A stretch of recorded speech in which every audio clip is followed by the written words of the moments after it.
The live TV, सच सबसे आगे।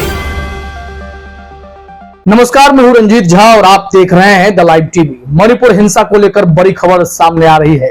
हिंसा प्रभावित क्षेत्र से लोग अब पलायन करने लगे हैं, दूसरे राज्यों में शरण ले रहे हैं। वहीं मणिपुर जाने वाली कई ट्रेनों को भी रद्द कर दिया गया है।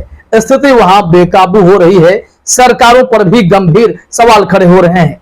ऐसे में केंद्रीय गृह मंत्री अमित शाह ने भी अपना कर्नाटक दौरा रद्द कर दिया है, क्योंकि प्रधानमंत्री नरेंद्र मोदी जब मणिपुर चुनाव प्रचार में गए थे तो उस वक्त 25 सालों के भविष्य का लेखा जोखा तैयार करवा रहे थे। लेकिन देखिए कि यहाँ पर शांति कहाँ है, मणिपुर में हिंसा क्यों भड़की है, इसके पीछे कौन जिम्मेदार है, कहाँ की गलत नीति और कैसे गलतफहमी फैली जिसके चलते मणिपुर में इतनी बड़ी हिंसा हो गई है, माजरा क्या है, वो हम सब कुछ बताएंगे। लेकिन सबसे पहले जो लेटेस्ट रिपोर्ट सामने आई है उसे जानना समझना जरूरी है और हम भी अपील करते हैं, लाइव टीवी भी आप सबसे अपील करता है, मणिपुर में शांति बहाल करने में प्रशासन का सहयोग करें और जो भी नागरिक प्रशासन समिति है उनकी बातों को फॉलो करें। सेना तक को वहां उतारना पड़ा है, गश्त जारी है, लेकिन बड़ा सवाल यह है कि मणिपुर में हिंसा फैली तो उसके पीछे की बड़ी वजह क्या है, क्यों गलतफहमी के शिकार हो गए लोग और इसके चलते इतना बड़ा बवाल हो गया है जिससे इंटरनेट सेवा भी ठप करनी पड़ी है। अगले कुछ दिनों तक के लिए कर्फ्यू लगा दिया गया है। पूरा माहौल वहां पर गर्म बताया जा रहा है। सबसे पहले अपने स्क्रीन पर जरा देखिए, जनसत्ता ने खबर प्रकाशित की है।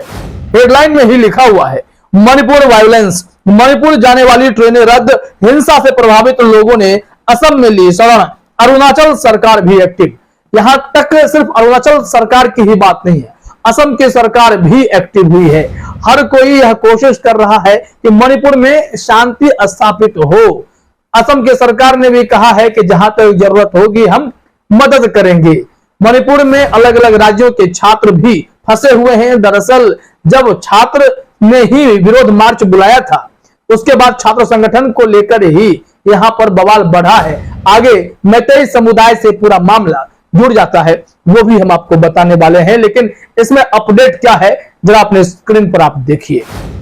जनसत्ता ने अपडेट दिया है कि मणिपुर में हिंसा के बाद से हालात काफी तनावपूर्ण बने हुए हैं। कई जिलों में कर्फ्यू लगा हुआ है। मणिपुर के हालात को देखते हुए गृह मंत्री अमित शाह ने अपना कर्नाटक दौरा रद्द कर दिया है। हिंसा प्रभावित इलाके में बीजेपी के एक विधायक के साथ मारपीट भी की गई। उनका इलाज रिम्स में चल रहा है। स्थिति को देखते हुए सेना और असम राइफल्स के जवानों को तैनात किया गया है। उधर रेलवे ने भी मणिपुर जाने वाली 4 ट्रेनों को 5 और 6 मई के लिए रद्द कर दिया है। मणिपुर के मुख्यमंत्री एन बीरेन सिंह ने हिंसा फैलाने वाले लोगों के खिलाफ कड़ी कार्रवाई के निर्देश दिए हैं।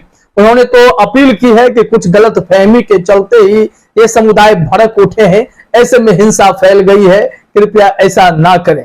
जान माल का नुकसान होता है, लेकिन इसके लिए सरकारें भी उतनी ही जवाबदेह हैं। गलत नीति और गलत फैसले भी कई दफे इतने बड़े कारण बन जाते हैं और लोग बेकाबू हो जाते हैं। इसलिए मणिपुर के हालात भी काफी बेकाबू हो चले हैं। इस संबंध में असम के मुख्यमंत्री हो या अलग अलग राज्यों के मुख्यमंत्री हो, मणिपुर के मुख्यमंत्री बीरेन सिंह के साथ संपर्क में है और चाह रहे हैं कि मणिपुर की हिंसा जो है वो थम जाए। यहाँ पर जो कर्फ्यू लगा हुआ है हालात धीरे धीरे सामान्य हो, लेकिन इसके पीछे की बड़ी वजह को तलाशना होगा। जब तक इसे जड़ से ठीक नहीं किया जाएगा तब तक ऐसे हिंसे दोबारा नहीं होंगे, इसकी गारंटी भी कौन ले सकता है। जनसत्ता ने अपडेट दिया है कि सेना को इसलिए उतारना पड़ा है, एक तो भाजपा विधायक की पिटाई हो गई, उनकी हालत गंभीर है, दूसरी तरफ से बवाल लगातार जारी है। कहा गया है कि दंगाइयों ने गुरुवार को भी इम्फाल में भाजपा विधायक वुन जागिन वाल्टे पर हमला कर दिया। विधायक को गंभीर हालत में अस्पताल में भर्ती कराया गया है। वाल्टे पर उस वक्त हमला किया गया जब सूबे के सीएम एन बीरेन सिंह से मुलाकात कर अपने सरकारी आवास को लौट रहे थे। बुधवार रात स्थिति को संभालने के लिए सेना और असम राइफल्स के जवानों को तैनात किया गया। हालात को और ज्यादा बिगड़ता देख राज्य गृह विभाग ने दंगाइयों के खिलाफ शूट एंड साइट का आदेश जारी किया है। मणिपुर में भड़के हिंसा से कई जिले प्रभावित हैं। वहीं इस घटना के बाद हिंसा प्रभावित क्षेत्रों के कई लोग पलायन कर रहे हैं, भाग रहे हैं, दूसरे राज्य में शरण ले रहे हैं। असम में भी कई लोग पहुंचे हैं और इसकी जानकारी असम के मुख्यमंत्री हेमंत बिस्वा शर्मा को हुई है, तो उन्होंने भी कहा है कि इन लोगों का भरपूर सहयोग करें, इनकी सुरक्षा का इंतजाम करें। अब ऐसे में जानना पड़ेगा कि गलती कहां हो रही है, मुद्दा क्या है, किस लिए इतना बड़ा बवाल है। अमर उजाला ने इस मामले में जानकारी दी है कि मणिपुर में मैतेई समुदाय को अनुसूचित जनजाति श्रेणी में शामिल करने की मांग के विरोध में छात्रों के संगठन all tribal students union of Manipur ने मार्च बुलाया था। आदिवासी एकता मार्च के नाम से हो रहे प्रदर्शन के दौरान हिंसा भड़क गई। एक वरिष्ठ पुलिस अधिकारी ने कहा कि रैली में हजारों आंदोलनकारियों ने हिस्सा लिया और इस दौरान तोरबंग इलाके में आदिवासियों और गैर आदिवासियों के बीच झड़प शुरू हो गई। अधिकारी ने बताया कि भीड़ को नियंत्रित करने के लिए पुलिस ने आंसू गैस के गोले दागे हैं, जिसके चलते माहौल और भी बिगड़ता गया है। मणिपुर में अभी भी हालात सामान्य नहीं है, नजर बनी हुई है प्रशासन की। लेकिन ये जो झड़प हुए हैं आदिवासियों और गैर आदिवासियों के बीच, इसके पीछे की मूल वजह क्या है, क्या कारण है, आखिर क्यों इतना बड़ा विरोध हो रहा है। अमर उजाला ने जानकारी दी है कि राज्य में मैतेई समुदाय के लोगों की संख्या करीब 60% है। यह समुदाय इम्फाल घाटी और उसके आसपास के इलाकों में बसा हुआ है। समुदाय का कहना रहा है कि राज्य में म्यांमार और बांग्लादेश के अवैध घुसपैठियों की वजह से उन्हें परेशानी का सामना करना पड़ रहा है। वहीं मौजूदा कानून के तहत उन्हें राज्य के पहाड़ी इलाकों में बसने की इजाजत नहीं है। यही वजह है कि मैतेई समुदाय ने हाईकोर्ट में याचिका दायर कर उन्हें जनजातीय वर्ग में शामिल करने की गुहार लगाई थी।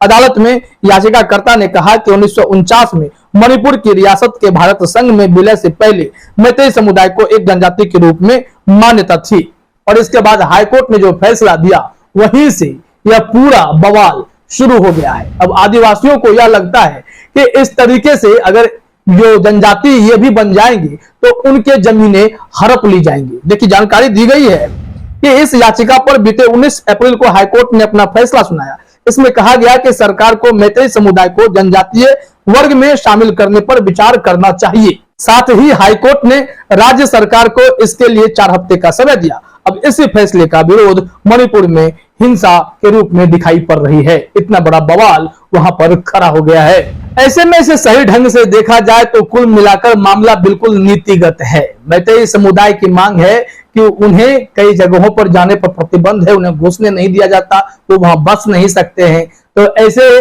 मामले से निपटने के लिए हाईकोर्ट का सहारा लिया गया, याचिकाएं डाली गई कि उन्हें भी जनजाति बना दी जाए, क्योंकि जनजातियों को वो हक है जो मैतेई समुदाय को नहीं है। सरकार से हाईकोर्ट ने कह दिया कि ठीक है, आप इस मामले में विचार कीजिए। और देखिए स्थिति कितनी बेकाबू हो गई है कि प्रदर्शन कब हिंसा का रूप ले गया और इतना बड़ा बवाल हो गया कि पूरे मणिपुर में माहौल एकदम से खराब हो रखे हैं। ऐसे में मुख्यमंत्री समेत अमित शाह के भी हाथ पांव फूले हुए हैं। देखना होगा कि ऐसे मामले से निपटने के लिए सरकार अब कौन सा ठोस कदम उठाती है, क्योंकि प्रधानमंत्री मोदी तो बीजेपी को कह रहे थे 25 साल के लिए वोट दीजिए मणिपुर में ताकि यहाँ शांति स्थापित हो सके, लेकिन शांति का यहाँ तो बवाल ही दिखाई पड़ रहा है। फिलहाल इस वीडियो में इतना ही। आप सभी का हमसे जुड़ने के लिए बहुत बहुत धन्यवाद। द लाइव टीवी, सच सबसे आगे।